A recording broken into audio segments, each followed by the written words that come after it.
الحمد لله وكفى وسلام على عباده الذين اصطفى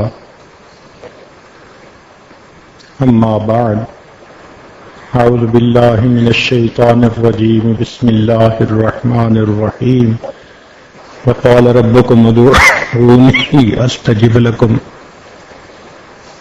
سبحان ربك رب العزة عما يصفون وسلام على المرسلين والحمد لله رب العالمين اللهم صل على سيدنا محمد وعلى آل سيدنا محمد وبارك وسلم اللهم صل على سيدنا محمد وعلى آل سيدنا محمد وبارك وسلم اللهم صل على سيدنا محمد وعلى آل سيدنا محمد وبارك وسلم. اس دنیا میں مختلف چیزوں سے نفع اٹھانے کے طریقے مختلف ہیں. ہوا سے نفع اٹھانے کے طریقے اور ہیں، پانی سے نفع اٹھانے کے طریقے اور ہیں، آگ سے نفع اٹھانے کے طریقے اور ہیں، مٹی سے نفع اٹھانے کے طریقے اور ہیں. دل میں سوال پیدا ہوتا ہے کہ یہ تو سب چیزیں مخلوق ہوئی ہیں، اس مخلوق کو پیدا کرنے والا جو پروردگار ہے اس پروردگار سے نفع اٹھانے کا طریقہ کیا ہے؟ اس کو سمجھانے کے لیے انبیاء تشریف لائے اور انہوں نے آ کے یہی بات سمجھائی کہ لوگوں، تم اپنی زندگی کو میرے طریقے پر اپنا لو، تم اللہ کی ذات سے سب سے زیادہ فائدہ اٹھانے والے بندے بن جاؤ. چنانچہ نبی علیہ السلام نے یہ بات بتلائی کہ جو شخص اللہ رب العزت سے مانگنا چاہے اس طریقے کا نام دعا ہے. ہم جب اللہ سے مانگتے ہیں نا، یوں سمجھیں کہ اللہ کے دربار میں اپلیکیشن فارورڈ کرنے کے طریقے کو دعا کہتے ہیں. اور نبی علیہ السلام نے کھول کھول کے یہ طریقہ بتایا تاکہ اپلیکیشن بھرنے میں کوئی کوتاہی نہ ہو، کوئی کمی نہ رہ جائے، بندہ یہ نہ بعد میں کہے کہ یہ مجھے تو کسی نے سمجھایا نہیں تھا. چنانچہ آج کی رات اسی دعا کی بات ہوگی. نبی علیہ السلام نے ارشاد فرمایا الدعاء مخ العبادہ، دعا عبادت کا نچوڑ مغز ہے.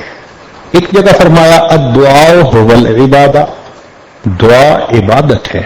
دعا میں اور باقی اعمال میں ایک بنیادی فرق سمجھیں، اور وہ بڑا عجیب ہے کہ باقی دین کے اعمال اگر دنیا کی نیت سے ہوں تو وہ عملی نہیں ہوتے. مثال کے طور پر ایک لڑکی کو سمارٹ ہونے کا شوق ہے، وہ سارا دن کچھ نہیں کھاتی پیتی، اس کو روزے کا ثواب نہیں ملے گا، اس لیے کہ اس کی نیت روزے کی تھی ہی نہیں. وہ اس نے صبح صادق سے لے کے غروب آفتاب تک کچھ نہیں کھایا، کچھ نہیں پیا، عمل روزے والا کیا، ثواب نہیں مل سکتا، نیت نہیں تھی. اسی طرح اگر دنیا کی نیت ہو کہ انسان دنیا کی واہ واہ چاہتا ہے اس لیے کسی کو صدقہ خیرات دیتا ہے، اس کا ثواب کوئی نہیں ملے گا، نیت میں دنیا تھی. تو باقی تمام اعمال اگر دنیا کی نیت سے کر لیے جائیں تو ان کا ثواب ختم ہو جاتا ہے. اللہ کی شان دیکھو، یہ دعا ایک ایسا عمل ہے کہ بندہ خالص اپنی دنیا کے لیے اللہ سے دعا مانگے، یہ دعا پھر بھی عبادت ہوتی ہے. خالص دنیا کے لیے مانگے، اللہ مجھے دنیا کا یہ چاہیے، یہ پھر بھی عبادت ہے. اللہ اکبر کبھی. حضرت علی رضی اللہ تعالیٰ عنہ کی روایت ہے، فرمایا من فتحت لہ ابواب الدعاء فتحت لہ ابواب الرحمہ. جس شخص کے لیے دعا کے دروازے کھل گئے اس شخص کے لیے اللہ کی رحمت کے دروازے کھل گئے. اور ایک جگہ فرمایا فتحت لہ ابواب الجنہ، اس کے لیے جنت کے دروازے کھل گئے. چنانچہ ترمذی شریف کی روایت ہے، ثوبان رضی اللہ تعالی عنہ قال قال رسول اللہ صلی اللہ علیہ وسلم لا يرد القدر الا الدعاء،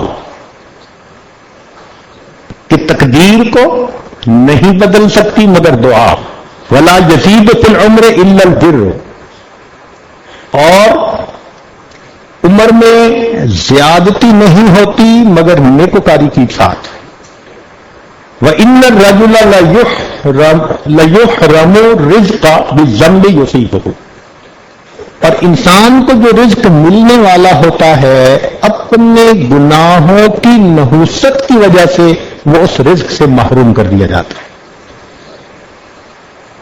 تو ہمیں جو پریشانی آتی ہے نا وہ اصل میں ہماری اپنی کوتاہیاں ہوتی ہیں۔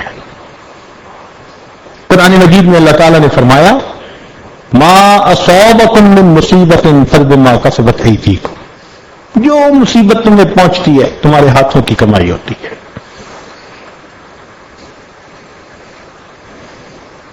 عائشہ صدیقہ رضی اللہ تعالی عنہا کی روایت ہے، فرماتی ہیں قال رسول اللہ صلی اللہ علیہ وسلم الدعاء ينفع مما نزل ومما لم ينزل، دعا اس مصیبت کے لیے بھی فائدہ مند جو نازل ہو چکی اور اس کے لیے بھی فائدہ مند جو ابھی نازل نہیں ہوئی۔ جو ہو چکی اب اللہ اس کو برداشت کرنا آسان فرما دیتے ہیں، اور جو نہیں ہوئی اللہ اس کو وہی روک دیتے ہیں۔ آگے عجیب بات فرمائی وَإِنَّ الْبَلَاءَ لَيَنْزِلُ فَيَلْقَاهُ الدُّعَاءُ، بلا نازل ہوتی ہے بندے کے اوپر، نیچے سے اس کی دعا جاتی ہے، فَيَتَلِجَانِ إِلَى يَوْمِ الْقِيَامَةِ، قیامت تک یہ دعا اس بلا کو دھکیلتی رہتی ہے، اس بندے تک آنے نہیں دیتی۔ چنانچہ انسان اللہ رب العزت سے دعا مانگے تو رب کریم اس کی پریشانیوں کو دور کرتے ہیں، اس کے حالات کو ٹھیک فرما دیتے ہیں۔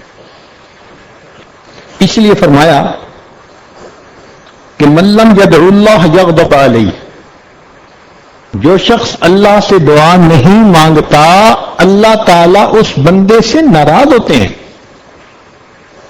دنیا کا معاملہ دیکھو، کسی سے ایک دفعہ مانگو وہ دے گا، دوسری دفعہ مانگو دے گا، تیسری دفعہ کنی کترا جائے گا، چوتھی جگہ بولنا چھوڑ دے گا، پانچویں دفعہ تو صاف جھنڈی دکھائے گا کہ کیا مصیبت ہے ہر وقت مانگتے ہو۔ دنیا داروں سے مانگو تو جتنا زیادہ مانگو گے اتنا وہ دھکے دے کے نکالیں گے، اور اللہ رب العزت وہ ذات ہے کہ کوئی بندہ اللہ تعالیٰ سے ایک دفعہ مانگے دیتے ہیں، دو دفعہ مانگے دیتے ہیں، 10 دفعہ مانگے دیتے ہیں، 100 دفعہ مانگے دیتے ہیں، بلکہ جو بندہ ہر حال میں اللہ سے مانگے، ہر چیز اللہ سے مانگے، اللہ رب العزت اس بندے کو اپنا ولی بنا لیا کرتے ہیں۔ فرماتے ہیں یہ میرے سوا کسی سے مانگتا ہی نہیں، یہی میرا دوست ہے۔ اللہ اکبر کبیر۔ سیدنا ابو ہریرہ رضی اللہ تعالیٰ عنہ کی روایت ہے، فرماتے ہیں ان عاجز الناس من عجز من عن الدعاء، انسانوں میں سب سے زیادہ عاجز وہ جو دعا کرنے سے عاجز ہو جائے۔ وابخل الناس من بخل بالسلام، اور سب سے بخیل وہ جو دوسروں کو سلام ہی نہ کرے۔ حدیث مبارکہ میں فرمایا الدعاء صلاح المؤمن، دعا مومن کا اسلحہ ہے۔ اسلحہ سے کیا مراد؟ کہ انسان شیطان کے ساتھ، دشمنوں کے ساتھ، حاسدوں کے ساتھ اس اسلحے کے ذریعے سے فائٹ کر سکتا ہے، ان کے مکر سے انسان اپنے آپ کو بچا سکتا ہے۔ اس لیے جتنی دعا مانگے گا اللہ رب العزت کی طرف سے رحمتیں ہوں گی۔ چنانچہ حدیث پاک میں آیا کہ انسان اپنے بچاؤ کی جتنی تدبیریں کرتا ہے، انسان اپنے بچاؤ کی جتنی تدبیریں کرتا ہے یا بہتری کے جتنے اسباب کرتا ہے ان سب میں سے بہتر تدبیر اور بہتر سبب اس کی دعا ہوا کرتی ہے. آپ اپنے لیے کوئی بھی سبب بنائیں، سب سے بہترین سبب آپ کا دعا ہوگی. اس کا مطلب یہ ہے کہ ہمیں ہر حال میں اللہ سے دعا مانگنی چاہیے. چنانچہ اللہ تعالیٰ بندے کی دعا کو رد نہیں فرماتے، 3 میں سے ایک صورت میں قبول کرتے ہیں. توجہ فرمائیں، بندے نے جیسے دعا مانگی ویسے قبول ہو گئی. ایک صورت تو یہ ہے، اگر ایسے نہ ہو تو اللہ تعالیٰ اس کے بدلے کوئی آنے والی بلا اور مصیبت اس بندے سے ہٹا دیتے ہیں، کمپنسیشن ہو گئی. کیا پتا کہ وہ بلا اور مصیبت زیادہ بڑی تھی. تیسرا، اگر یہ بھی نہ ہوا، اللہ تعالیٰ اس بندے کے اکاؤنٹ میں اس دعا کو لکھوا دیتے ہیں، انٹری کروا دیتے ہیں کہ اس نے دعا مانگی تھی، دنیا میں اس کو ریوارڈ نہیں ملا، نوٹ کرو اس کے اکاؤنٹ میں. حدیث پاک میں آتا ہے یہ بندہ قیامت کے دن اللہ تعالیٰ کے حضور پیش ہوگا. اس وقت اللہ تعالیٰ اس کی مانگی ہوئی دعاؤں پر اتنا اس کو اجر اور بدلہ دیں گے کہ وہ بندہ کہے گا کاش دنیا میں میری کوئی دعا قبول نہ ہوتی، مجھے ہر ایک کا بدلہ آخرت میں عطا کیا جاتا. تو مومن کو تو مزے ہیں. 3 میں سے ایک نے ایک صورت جو ہے اس میں اس کی دعا قبول، ویسے قبول ہو جائے تو بھی مزے، اس کے بدلے بلا مصیبت دور ہو جائے تو بھی مزے، اور قیامت کے دن اجر اور بدلہ ملے تو بھی مزے. اس لیے دعا خوب مانگنی چاہیے اور زیادہ مانگنی چاہیے. ایک صورت ہے جس میں اللہ تعالیٰ دعا رد فرماتے ہیں، یا تو اس بندے کے جسم پہ کپڑے حرام کے ہوتے ہیں یا کھانا حرام کا ہوتا ہے، یا وہ بندہ اپنی زبان سے خود کہتا ہے او جی ہماری تو دعا قبول ہی نہیں ہوتی. چنانچہ کتابوں میں علماء نے لکھا کہ جب کوئی بندہ اپنی زبان سے خود یہ لفظ کہہ دیتا ہے او جی ہماری تو قبول ہی نہیں ہوتی، اس بات پر اللہ کو اتنا جلال آتا ہے، اللہ اس کی مانگی دعا کو پھر رد فرما دیتے ہیں. اس لیے یہ لفظ کبھی بھی نہیں کہنے چاہیے. چنانچہ حدیث مبارکہ میں آتا ہے کہ جو شخص یہ چاہے کہ سختی میں اس کی دعا قبول ہو، اس کو چاہیے کہ وہ خوشحالی کے زمانے میں اللہ سے دعا مانگا کرے. جو خوشحالی کے دور میں اللہ سے دعا مانگتا ہوگا، اللہ تنگ دستی کے عالم میں بھی اس کی دعا کو قبول فرمائے. آج آٹا گھر پہ نہ ہو پھر تو ہر کوئی رو کے مانگتا ہے، لیکن گھر میں اگر سب کچھ کھانے کا ہو پھر کسی کو دیکھا کہ رو کے مانگ رہا ہو، پھر ہم رو کے نہیں مانگتے کہ اللہ ہم اب بھی تیرے محتاج ہیں. تو خوشحالی کے زمانے میں دعائیں مانگیے، اس کی برکت سے اللہ تنگ دستی کے عالم میں دعاؤں کو قبول فرمائیں گے. اب دعا کیسے مانگی جائے، کچھ اس پہ بھی بات ہو جائے. اللہ رب العزت ہمارے اکابر کو جزائے خیر عطا فرمائے، جنہوں نے دعا کے آداب کو تفصیل کے ساتھ کھولا. آپ ذرا توجہ کے ساتھ سنیے گا.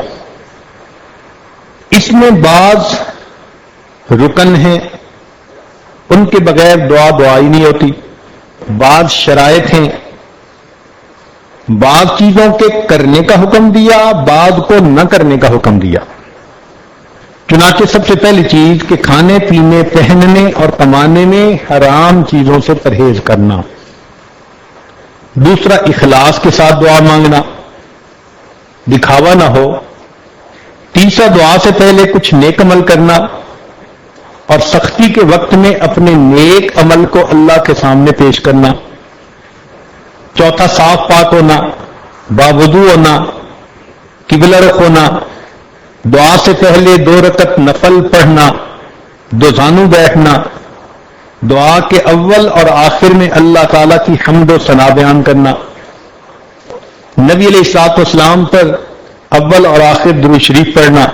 دونوں ہاتھوں کو پھیلانا، دونوں ہاتھوں کو کندھوں کے برابر اٹھانا، دونوں ہاتھوں کو ایسے نہیں بلکہ کھلا رکھنا، دعا مانگتے وقت باادب رہنا، عاجزی کرنا، اپنی مسکنت کا اظہار کرنا، دعا مانگتے وقت آسمان کی طرف نہیں دیکھنا کیونکہ یہ ادب کے خلاف ہے، اللہ تعالیٰ کے اسماء گرامی کا واسطہ دے کر دعا مانگنا، کافیہ بندی سے پرہیز کرنا، گانے کی طرز اختیار نہ کرنا، انبیاء کرام کے وسیلے سے دعا مانگنا، اللہ کے نیک بندوں کا واسطہ دے کر دعا مانگنا، چلا کے دعا نہیں مانگنی، مجمع ہو تو بھلے اونچی آواز میں مانگے مگر بہت چلا کے جو بات کی جاتی ہے وہ اذان نہیں دینی ہے، اپنے گناہوں کا اعتراف کرنا، جو صحیح احادیث میں دعائیں مروی ہیں نبی علیہ الصلوۃ والسلام سے ان دعاؤں کو مانگنا، اس لیے کہ وہ مقبول دعائیں ہیں، جامع دعائیں مانگنا، اپنی ذات سے ابتدا کرنا، پھر اپنے والدین مومن بھائیوں کے لیے دعا کرنا، عزم و یقین کے ساتھ دعا کرنا، رغبت اور شوق کے ساتھ دعا کرنا، کوشش و محنت سے حضور قلب کے ساتھ تہہ دل سے دعا کرنا، ایک دعا کو بار بار مانگنا، دعا میں اصرار کرنا، دعا میں کسی گناہ کی دعا نہ مانگنا کہ دعا مانگے کہ فلاں بندہ مجھے گناہ کرنے دے، ایسی دعا نہیں مانگنی، کسی محال چیز کو نہ مانگنا، مثلا کسی کو زیادہ ہی شوق ہے اللہ مجھے لڑکی بنا دے، اب یہ محال ہے نا، اللہ نے تو اسے مرد بنا دیا، تو امر محال مت مانگے دعا میں، رحمت خداوندی کو تنگ نہ کرے کہ بس اللہ مجھے بخش دے، نہیں، مجھے کیوں، سب کو اللہ بخش دے، سب کی خطاؤں کو معاف کر دے، اپنی تمام حاجتیں مانگنا، حتیٰ کہ جوتے کا تسمہ ٹوٹا ہو تو وہ بھی اللہ سے مانگنا، دعا سے فارغ ہونے کے بعد اپنے منہ پہ دونوں ہاتھ پھیرنا، جو دعا سننے والے ہیں ان کا اخلاص کے ساتھ آمین کہتے رہنا، یہ احادیث کی کتابوں میں تمام فیصلے، تمام جو ہے وہ احادیث آ چکی، جلد بازی نہ کرے، اللہ آج ہی دعا قبول کر لے، ان آداب کے ساتھ دعائیں مانگیں گے تو جلدی قبول ہوں گی۔ اب دعا کے قبول ہونے کے کچھ اوقات ہوتے ہیں، حدیث پاک میں آیا ان اوقات میں جلدی دعا قبول ہوتی ہے، مثلا شب قدر جیسے آج کی رات، یہ قبولیت دعا کی رات، عرفہ کا دن، حج کا دن، رمضان مبارک کے مہینے میں دعا قبول، شب جمعہ میں دعا قبول، جمعہ کے دن میں دعا قبول، آدھی رات کے وقت دعا قبول، پہلی تہائی رات میں دعا قبول، آخری تہائی رات میں دعا قبول، سحری کے وقت دعا قبول، ساعت جمعہ میں جب امام خطبے کے درمیان بیٹھتا ہے اس وقت مانگی ہوئی دعا قبول، اور سیدہ فاطمہ الزہرا رضی اللہ عنہا کی روایت ہے کہ جمعے کے دن عصر اور مغرب کے درمیان مانگی ہوئی دعا قبول۔ پھر کچھ حالتیں ایسی ہیں کہ جن حالتوں میں دعائیں قبول ہوتی ہیں، مثلا جب نماز کے لیے اذان دی جائے تو جیسے ہی اذان شروع ہونا اللہ اکبر، اگر دل میں سے کوئی دعا نکلے اللہ کے ہاں قبول ہو جاتی ہے۔ اذان اور اقامت کے درمیان دعا مانگے تو قبول، مصیبت زدہ شخص کی دعا قبول، میدان جہاد میں صف باندھے ہوئے ہوں تو دعا قبول، فرض نمازوں کے بعد دعا قبول، سجدے کی حالت میں دعا قبول، تلاوت قرآن مجید کے بعد دعا قبول، زمزم پیتے ہوئے دعا قبول، میت کے پاس حاضر ہوتے وقت دعا قبول، مرغ کی اذان سنے، آواز سنے، دعا قبول، بہت سارے مسلمانوں کا مجمع ہو دعا قبول، ذکر کی مجلسوں میں دعا قبول، جب امام فاتحہ ختم کرتا ہے تو ہم آمین کہتے ہیں اس وقت کی دعا قبول، میت کی آنکھ بند کرتے وقت کی دعا قبول، نماز کی اقامت جب کھڑی ہوتی ہے اس وقت دعا قبول، بارش ہوتے وقت دعا قبول، کعبہ پر جب پہلی نظر پڑے عمرے حج پہ جانے والوں کی تو ان کی دعا قبول۔ قرآن مجید میں سورہ انعام کے اندر 2 مرتبہ اللہ اللہ کا لفظ آیا قریب، رسول اللہ اللہ ہے، تو اس کے درمیان میں مانگی ہوئی دعا قبول۔ کچھ مقامات ایسے ہیں جن مقامات کی دعا قبول، چنانچہ طواف کرتے ہوئے ملتزم سے لپٹ کر حسن بصری رحمت اللہ علیہ نے بیت اللہ شریف کے 15 مقامات گنوائے ہیں جن میں دعا قبول۔ پھر کچھ اللہ کے بندے ایسے ہوتے ہیں کہ جن کی موجودگی میں دعا قبول، چنانچہ دکھی دل والا بندہ جہاں کہیں ہوگا اس کی موجودگی میں دعا قبول، مظلوم کی دعا قبول، اگرچہ مظلوم کافر ہی کیوں نہ ہو، والد کی دعا اولاد کے حق میں قبول، امام عادل کی دعا قبول، نیک بندے کی دعا قبول، جو اپنے والدین کے ساتھ حسن سلوک کرنے والا ہو اس کی دعا قبول، مسافر کی دعا قبول۔ اب مسافر تو یہاں بہت سارے ہیں، روزہ دار جس وقت افطار کرے اس وقت کی دعا قبول، مسلمان کی دعا اپنے مسلمان بھائی کے لیے اس کے پیٹھ پیچھے قبول۔ ختم قرآن جب ہوتا ہے تو اس وقت حافظ جو دعا مانگے یا مجلس میں جو دعا مانگی جائے اس وقت کی دعا قبول، مریض کی دعا قبول، مجاہد کی دعا قبول۔ تو یہ وہ لوگ ہیں کہ جن کی دعائیں اللہ رب العزت قبول فرماتے ہیں۔ اب نیکوں کی فہرست میں تو ہم نہیں شامل ہو سکتے جو اللہ کے ہاں نیک ہوتے ہیں، البتہ مسافروں کی فہرست میں تو ہم شامل ہیں، اس لیے کہ گھر چھوڑا، بیوی بچوں کو چھوڑا، اپنے گھر سے دور آ کر ایک جگہ موجود، شرعی حکم بھی لاگو مسافر کا، لوگ بھی مسافر سمجھتے ہیں، تو معلوم ہوا کہ یہ ایک ایسی نسبت ہے اللہ اگر اس کو قبول کر لے تو یقیناً دعا قبول ہوگی۔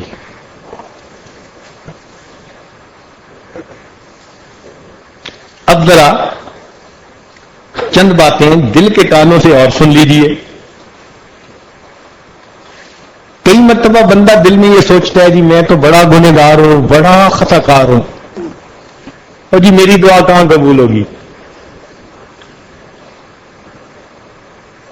سفیان بن عیینہ فرماتے ہیں لا یمنعن احدن الدعاء ما یعلم فی نفسہ، تم میں سے کوئی بندہ دعا کرنے سے رکے نہیں جو کچھ وہ اپنے اندر کے بارے میں جانتا ہے، یعنی اندر تو جانتا ہے نا حال کیا ہے، یعنی من التقصیر فإن اللہ قد اجاب دعاء الشر خلقہ وہو ابلیس حین قال رب انظرنی الی یوم یبعثون۔ فرماتے ہیں اللہ تعالیٰ نے مخلوق میں سب سے جو شریر شیطان تھا جب اس نے اللہ کے سامنے دعا مانگی تھی رب انظرنی الی یوم یبعثون، اللہ نے اس کی دعا کو بھی قبول فرما لیا تھا۔ اس کا مطلب ہے کہ کوئی کتنا خطا کار کیوں نہ ہو، کتنا گناہگار کیوں نہ ہو، وہ بھی اگر اللہ سے اخلاص سے دل کے ساتھ دعا مانگے گا اللہ یقیناً اس کی دعا کو قبول فرمائے گا۔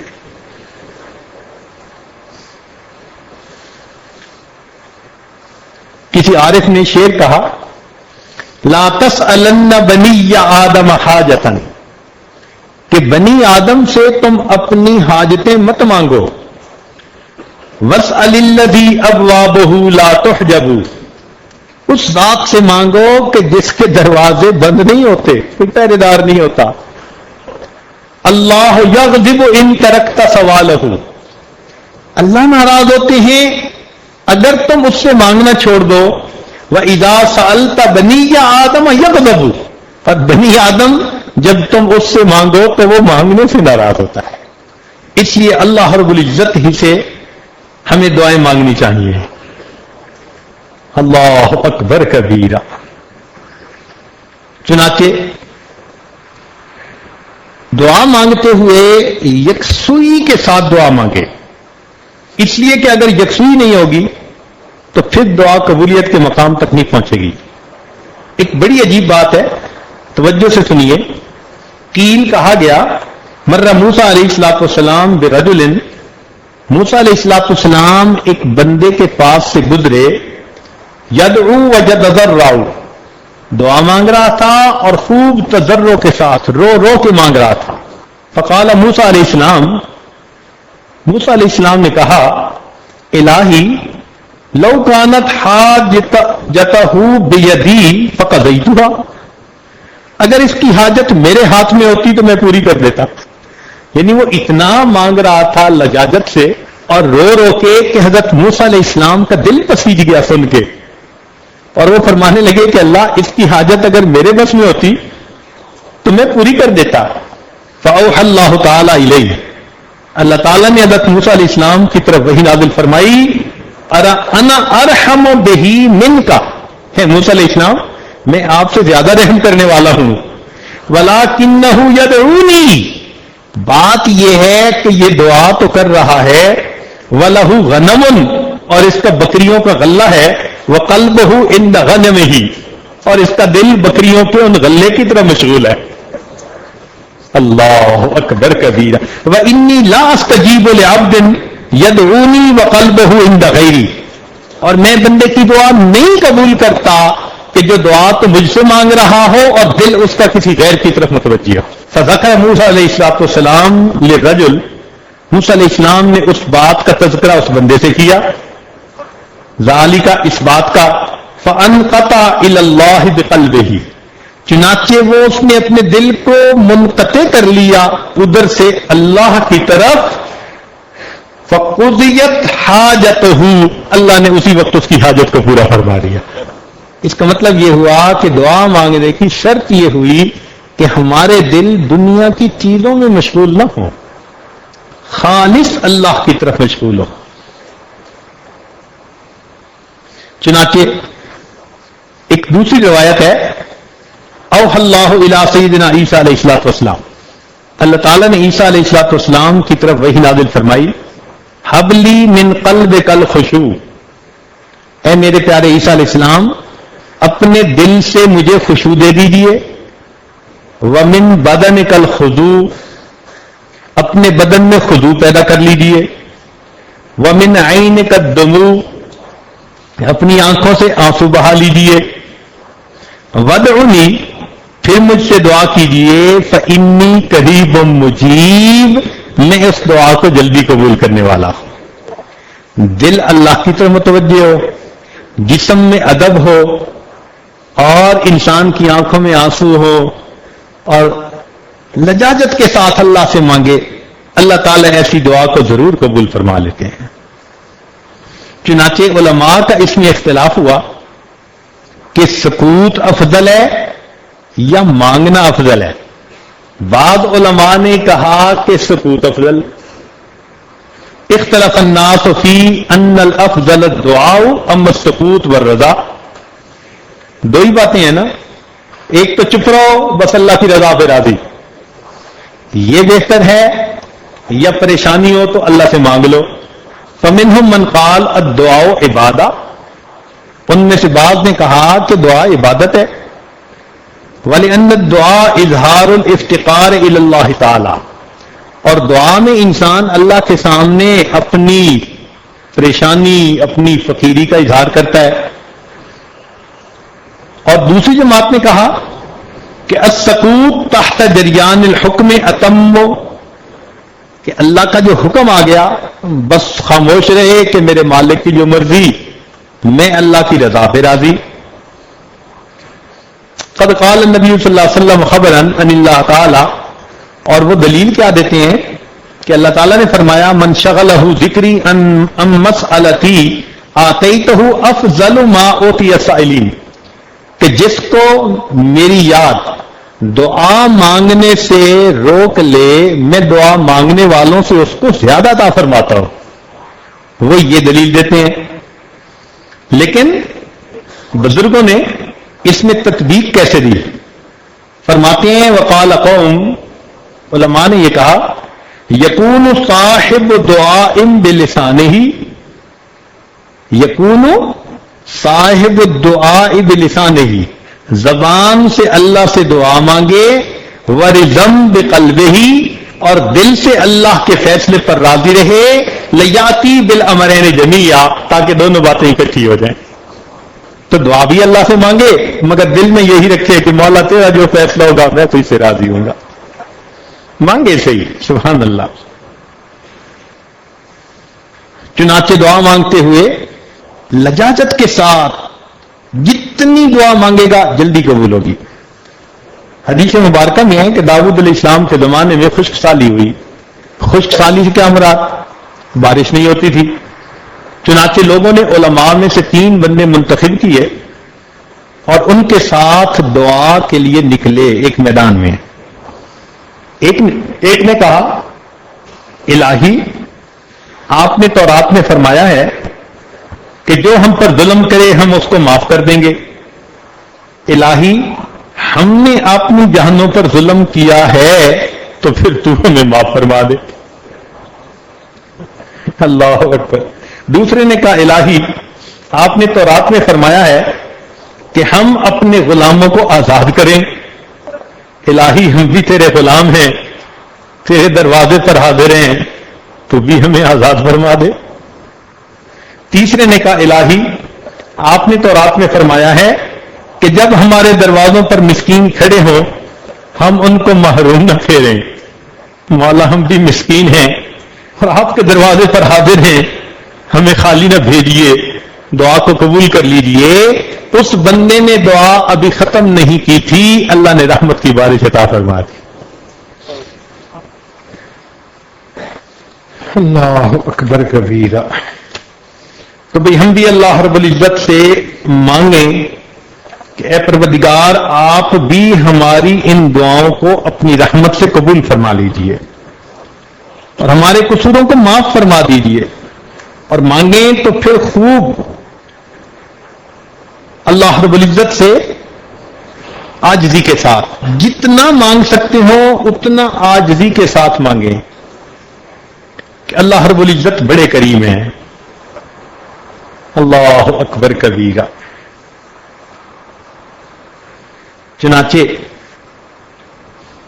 اللہ تعالی بندے کا اعتراف جرم بہت پسند فرماتے ہیں کہ بندے نے گناہ کر لیا، اب وہ میرے دربار میں آئے اور اپنے گناہ کا اقرار کر لے اور مجھ سے معافی مانگے. حضرت اقدس ثانی رحمۃ اللہ نے واقعہ لکھا ہے، فرماتے ہیں کہ اللہ تعالی اعتراف جرم کو پسند کرتے ہیں. اندلس میں ایک مرتبہ اسی طرح بارش رک گئی، لوگ 3 دن تک دعا مانگتے رہے اور 3 دن تک بارش نہیں ہوئی. تو لوگوں نے وقت کے حاکم عبد الرحمن ناصر کو کہا کہ 3 دن سے شہر کے علماء، شہر کے سب لوگ مرد عورت دعائیں مانگ رہے ہیں مگر کسی کی دعا قبول نہیں ہوئی اور بارش نہیں ہو رہی. کہتے ہیں کہ جب اس نے یہ سنا ننگے پاؤں سر سے اس نے تاج اتار دیا، ننگے سر اس مجمع کے سامنے آیا اور آ کر یہ دعا مانگی کہ اللہ مجرم تو میں ہوں، میری وجہ سے اپنے بندوں کو اس رحمت سے محروم نہ کر دے. اس کا یہ اعتراف کر کے دعا مانگنا اللہ کو اتنا پسند آیا کہ اسی وقت اللہ نے بارش عطا فرمائی. تو بندہ اپنے گناہوں کا اعتراف کر کے دعا مانگے کہ میرے مالک انسان ہیں، خطا کار ہیں، آپ سے رحمت کے طلبگار ہیں، آپ رحیم اور کریم ہیں، ہم پر رحمت فرما دیجیے. چنانچہ ایک عجیب واقعہ حدیث پاک میں آیا ہے، امید ہے آپ اس کو بہت توجہ کے ساتھ سنیں گے. اللہ اکبر کبیرہ.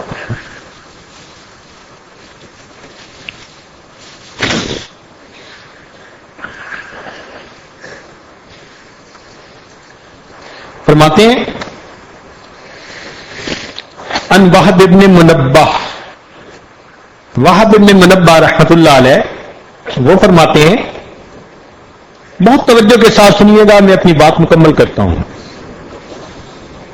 کان فی زمن موسیٰ علیہ السلام شاب آتن مسرف علی نفسہ، موسیٰ علیہ السلام کے زمانے میں ایک نوجوان تھا جو بہت ہی سرکش تھا، اپنے نفس پر ظلم کرنے والا تھا. فحضرته الوفاة فی خربۃ علی باب البلد، اس کو موت آ گئی ویرانے میں شہر کے دروازے کے قریب. اب ہوا کیا تھا کہ شہر والوں نے اسے شہر سے نکال دیا تھا کہ تو اتنا گناہگار کہ تیری وجہ سے کہیں ہم پہ اللہ کا عذاب نہ جائے. اس کو شہر سے دھکے دے کے نکال دیا تھا.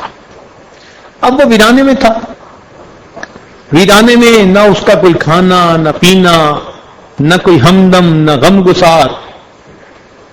سردی کے موسم تھا اور وہ بیمار ہو گیا اور دوا دینے والا بھی کوئی نہیں تھا. اب اس کو اپنے اکیلے پن کا احساس ہوا کہ میرا یہاں کوئی نہیں. جب اکیلا ہوا تو وہ اللہ کی طرف متوجہ ہوا، چنانچہ اس کی وفات ہو گئی.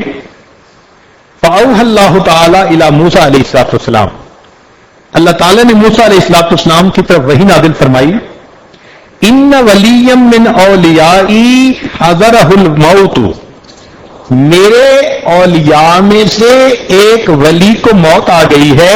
فاحذرہ، آپ وہاں جائیے، وغسلہ، اس کو نہلائیے، وصلی علیہ، اور اس کی جنازہ کی نماز پڑھیے، وقل، اور اعلان کر دیجئے، لمن کثر عصیانہ، جس کے گناہ بہت زیادہ ہوں، یحضر جنازتہ، وہ اگر اس کے جنازہ پڑھنے میں حاضر ہو جائے گا، لأغفر لہم، میں اس کے بھی گناہوں کو معاف کر دوں گا.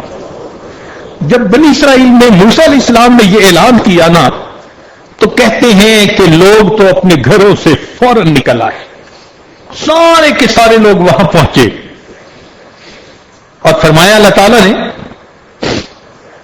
وَاحْمِلْهُ إِلَيَّ لِأَكْرِمَ مَثْوَاهُ، اور پھر اس کو آپ دفن کیجئے تاکہ میں اس کو بہترین ٹھکانہ عطا کر دوں.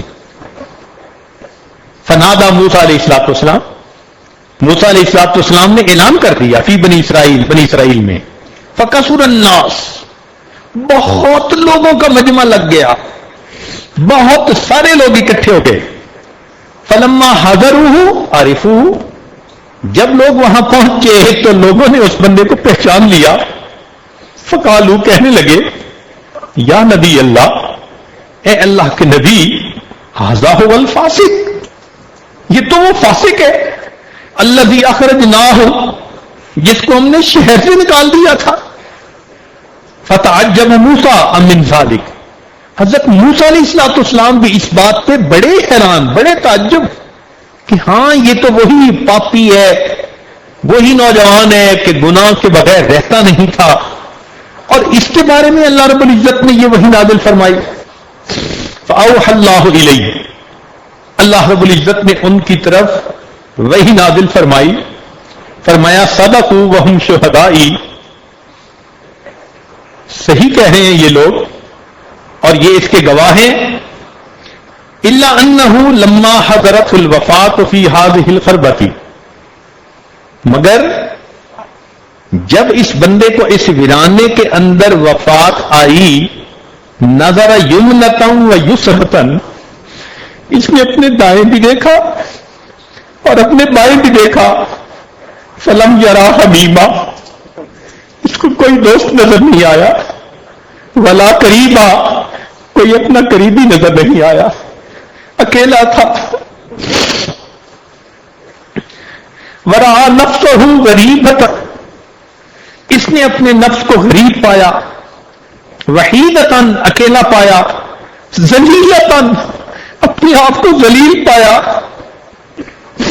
منکسرتاً، اپنے آپ کو ٹوٹا ہوا دل پایا. فرفع بصرہ الیہ، پھر اس نے میری طرف اوپر آسمان کی طرف دیکھ کر یہ لفظ کہے، الہی عبد من عبادک، اے اللہ تیرے بندوں میں سے ایک بندہ ہوں، عبد من عبادک غریب فی بلادک، شہر سے نکلا ہوا ہوں، کوئی مجھے شہر میں رہنے نہیں دیتا، عبد من عبادک غریب فی بلادک، لو علمت ان عذابی یزید فی ملکک، اگر میں جان لیتا کہ آپ کا عذاب جو آپ مجھے دیں گے آپ کے ملک میں اضافہ کر دے گا، وَأَعْفُوكَ عَنِّي، اور اگر آپ مجھے معاف کر دیں گے، يَنْقُصُهُ مِنْ مُلْكِكَ، آپ کی شاہی میں کچھ کمی ہو جائے گی اس سے، ماں لما سألتك المغفرہ، اے اللہ میں آپ سے مغفرت کا سوال ہی نہ کرتا، وَلَيْسَ لِي مَلْجَأٌ وَلَا رَجَاءٌ إِلَّا أَنْتَ، میرا ملجا اور میرا ٹھکانہ آپ کے سوا کوئی دوسرا نہیں، وَأَنْتَ قُلْتَ، اور آپ نے یہ فرمایا ہے انی انا الغفور الرحیم، کہ میں غفور ہوں و رحیم ہوں، فلا تخیب رجائی، اللہ میری امید کو خراب نہ کر دے، ناکام نہ کر دے، یا موسیٰ، اے موسیٰ علیہ السلام، افکان یحسن بی ان اردہ وہو غریب ادا هذه الصفہ، مجھے یہ اچھا لگتا ہے کہ میں اس کی دعا کو رد کر دوں، اور وہ اتنا اپنے آپ کو پامال کر کے دعا مانگ رہا ہے، وقت توسل الی بی، تو اس نے مجھ سے میرے ہی وسیلے سے دعا کی، وتضرع بین یدی، میرے سامنے گڑ گڑایا، وعزتی، میں اپنی عزت کی قسم کھاتا ہوں، لو سالنی فی المذنبین من اہل الارض جمیعا، اگر اس نے ساری دنیا کے گنہگاروں کے بارے میں مجھ سے دعا کی ہوتی، لوہبتہم لہو لذل غربتہ، میں اس کے انکسار کی وجہ سے سب گناہوں کو معاف فرماتا۔ اللہ اکبر کبیرہ، وہ کیسا بندہ تھا؟ اللہ فرماتے ساری دنیا کے گنہگاروں کے بارے میں اگر وہ مجھ سے اس وقت معاف دعا مانگتا، میں ساری دنیا کے گنہگاروں کے گناہوں کو معاف فرما دیتا۔ یا موسیٰ انا کہف الغریب، موسیٰ علیہ السلام میں پردیسی بندے کی پناہ گاہ ہوں، وہ حبیب ہوں اور میں اس کا دوست ہوں، وہ طبیب ہوں اور میں اس کا طبیب ہوں، وہ راحم ہوں اور میں اس پر رحمت کرنے والا ہوں۔ ہمارا پروردگار کتنا کریم ہے، کتنا مہربان ہے، یقیناً ہمیں مانگنا نہیں آتا، اگر ہم صحیح طریقے سے مانگیں تو رب کریم یقیناً ہمارے تمام گناہوں کو معاف فرما دے۔ آخری حدیث، کان فی زمن موسیٰ علیہ السلام رجل، موسیٰ علیہ السلام کے زمانے میں ایک آدمی تھا، لا یستقیم علی توبۃ، وہ اپنی توبہ کے اوپر جمع نہیں رہتا تھا، فاوحى اللہ الی موسیٰ، اللہ تعالیٰ نے موسیٰ علیہ السلام کی طرف وحی نازل فرمائی، قل لہ، اس نوجوان کو کہہ دو، لا تفسد توبتک، اپنی توبہ کو مت توڑنا، فإن رجعت إلى معصیتک عاقبتک، اگر تو اپنے گناہ کی طرف لوٹا تو پھر میں بھی تجھے سزا دوں گا۔ اللہ تعالیٰ موسیٰ علیہ السلام کو فرما رہے ہیں، ولا اقبل توبتک، اور تیری توبہ بھی قبول نہیں کروں گا۔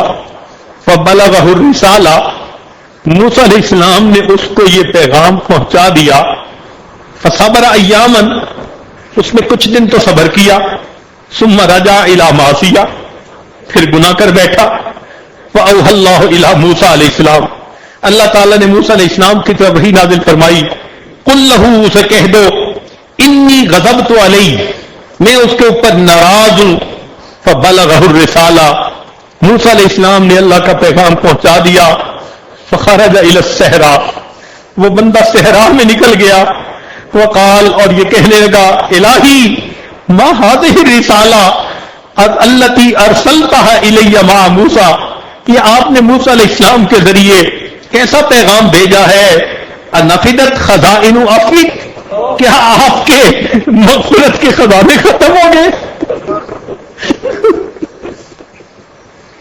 اللہ اکبر، اللہ اکبر۔ اے اللہ، کیا آپ کے مغفرت کے خزانے ختم ہو گئے جو آپ اپنے پیغمبر اسلام کے ذریعے مجھے پیغام بھیج رہے ہیں کہ میں غضب ہوں، میں تم پر ناراض ہوں اور تمہاری توبہ کو بھی قبول نہیں کروں گا۔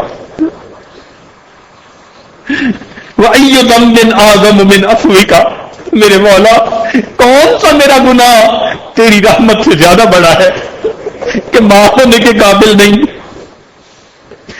حتیٰ تقول لا اغفر لك، آپ فرماتے ہیں کہ میں مغفرت نہیں کروں گا۔ فکیف لا تغفر لی، آپ کیسے میری مغفرت نہیں کریں گے؟ والکرم من صفاتک، آپ کی صفات میں سے ہے کہ آپ بڑے کریم ہیں۔